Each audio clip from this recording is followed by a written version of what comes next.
Okay, welcome to my vlog.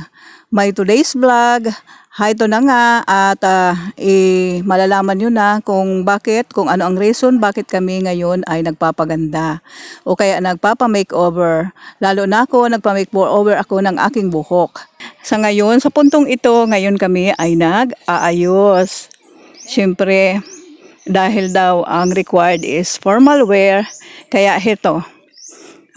Lahat kami ay nag-arkila ng aming susuotin galing ito sa Daraga.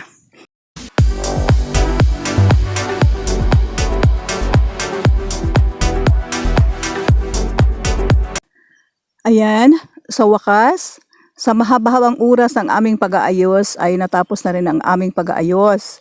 Ayan, sa ngayon sa puntong ito ay papunta na kami doon sa venue kung saan gaganapin ang event. Laking kasiyahan namin kaya habang tumatakbo yung sasakyan ay panay-tawanan kami at pinupuri namin ang bawat isa. Kasi minsan lang mangyari sa aming buhay ang ganito kasi nga buhay probinsya kami, bira lang mangyari ang ganito. At salamat kasi nga dumating rin sa points na kami ay makaranas rin ng ganito dahilan sa celebrant na siyang nag-invite sa amin. Siyempre, kami dahil ang asawa ko ay kapatid ng celebrant, siyempre hindi kami mawawala. Pero yung mga na-invite niya na relatives and friends ay tuwang-tuwa dahil isa rin sila sa na-invite sa ganito kalaking event na magaganap sa buhay ng ating celebrant. Kaya tuwang-tuwa rin sila.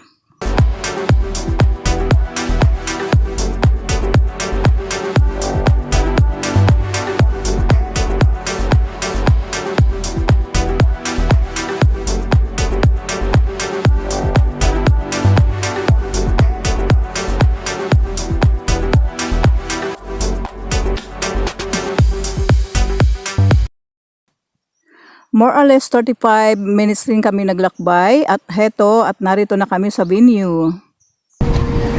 Dito sa Marison Hotel. Ayan. Dami namin ha. Ito yung anak ko. Isang babaeng si Tess. Ayan. Asawa niya, manugang ko. Anak ko.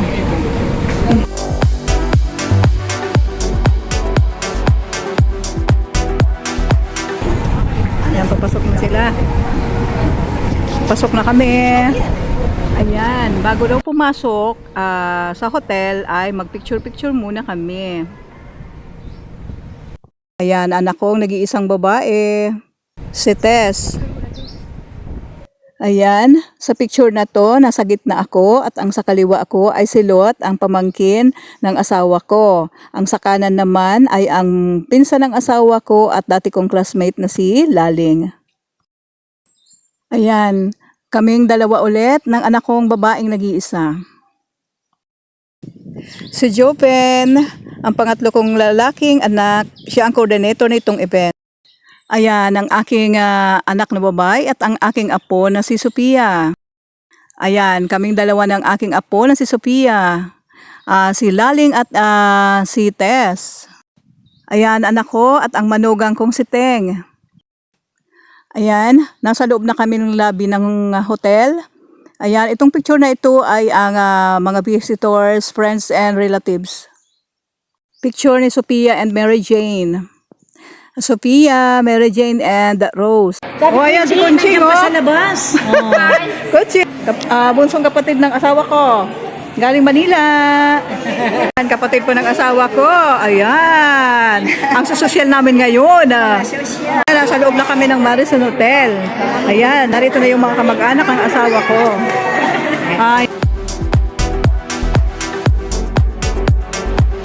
Ayan, lahat ito mga ka-relatives. Mga pamangkin ng asawa ko. Oh, yan, ang cute. Itong mga, ano bang tawag yan? Mga makululo na. Makululo ng asawa ko. Bayaw ng asawa ko. Kapatid ng asawa ko.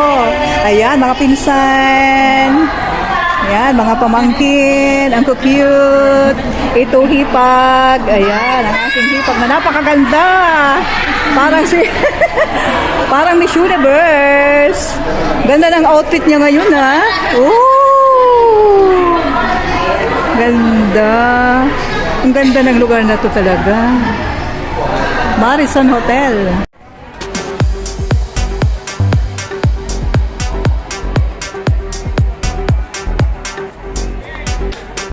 Ayan, ang napaka-cute na picture ng aking apo na si Bella, and then anak kong si Jomar, and then manugang kong si Ira. Apo kong si Sophia, and then ang kanyang pinsan na si Nislin. Taran! Ayan, ngayon na malalaman nyo na kung bakit nagpaganda kami ng husto para sa event na ito. Kasi nga, na-invite kami ni Rosette bilang kanyang visitors ngayon na kanyang 60th birthday celebration dito sa Marison Hotel.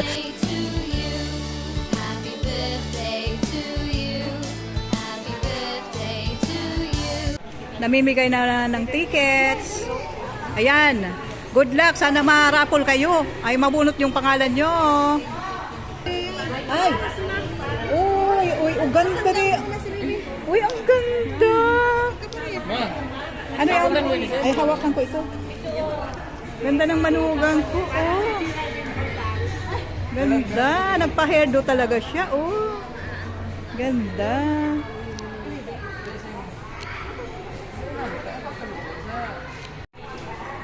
Ayan, sa puntong ito, kailangan bago pumasok sa loob ay kailangan na-receive na yung mga tickets. Ayan, sa puntong ito ay open na ang door para sa mga visitors. Ang nag-a-assist ay ang aking anak na si Tess and ang coordinator na si Joven. And then si Sarah na pinsan ni Tess. Yan ang mag-a-assist sa mga visitors. Ayan.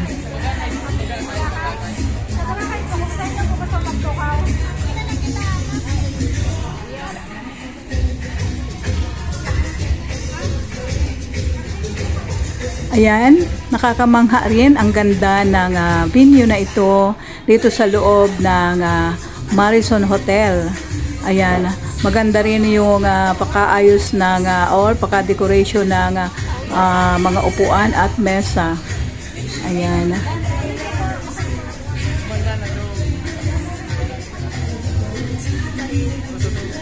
Sabay kay Manay, ano?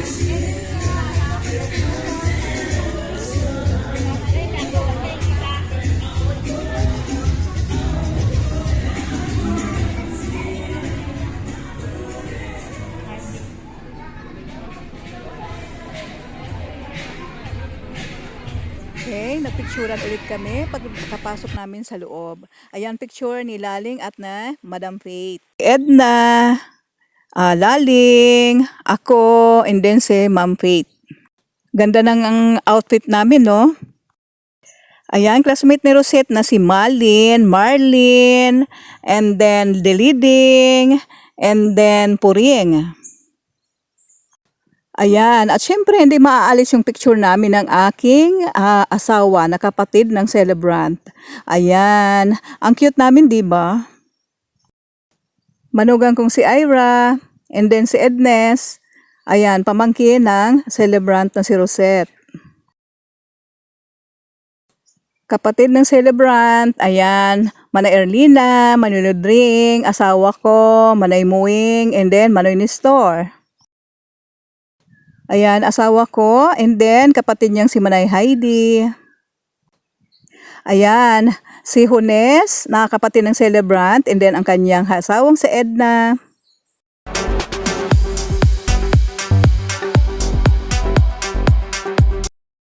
And picture ulit ng kapatid na panganay ng celebrant, and then ang kanyang anak na si Riby.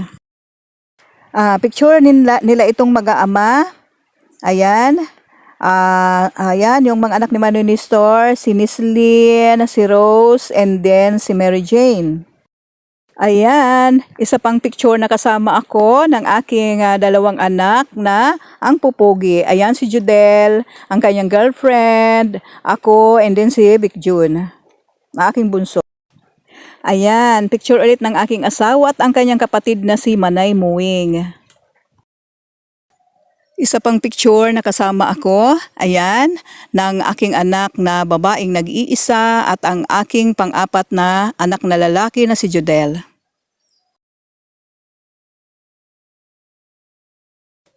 Ayan, isa pang souvenir picture. Nakasama ko na ang aking anak naman ulit na babae and then girlfriend ng aking anak na si Judel at si Judel. At ang very cute na si Arabella. Ayan. Yan, napaka-cute at napakaganda ng damit niya. Ganun din ang si Sophia, napakaganda rin ng damit niya. Bagay sa kanila ang kanilang outfit ngayon. Oo nga pala. Ang daming pika-pika rito. Mero set. Daming dessert.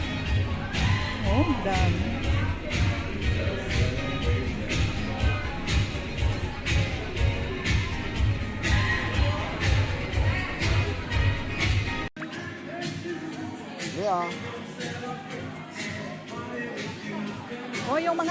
Yung mga bata pwede na daw dito. Kung magutom. Ayan. Oo, pwede yung mga bata kapag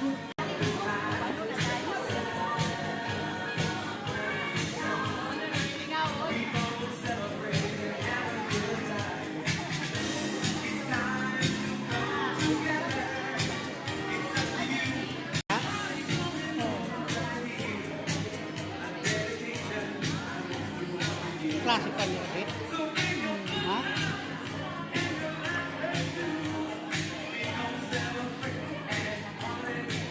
ng apo ko. Aba. Ganda ng apo ko. Na dalawa. Uy. Pia. Wow. Wow. Bless. Saya to? Uy, wag ka na yan.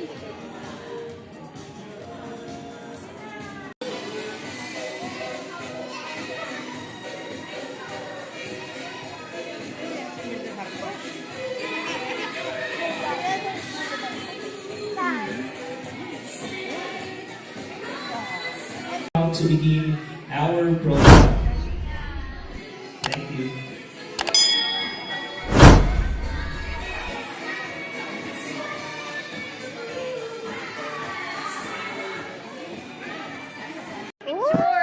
Na-vlog! Thank you! Yan, mga pinsan na ang gaganda, mga pamangkin ng asawa ko galing Manila. Ayan, thank you.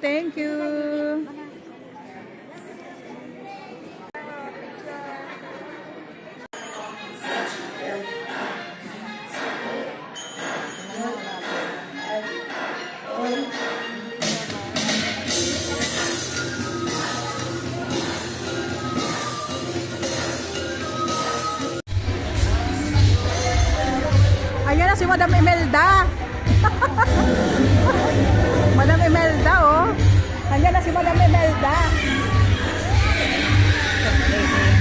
Oo. Madam Imelda.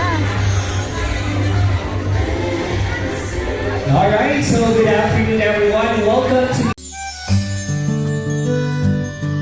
Thank you for watching, everyone.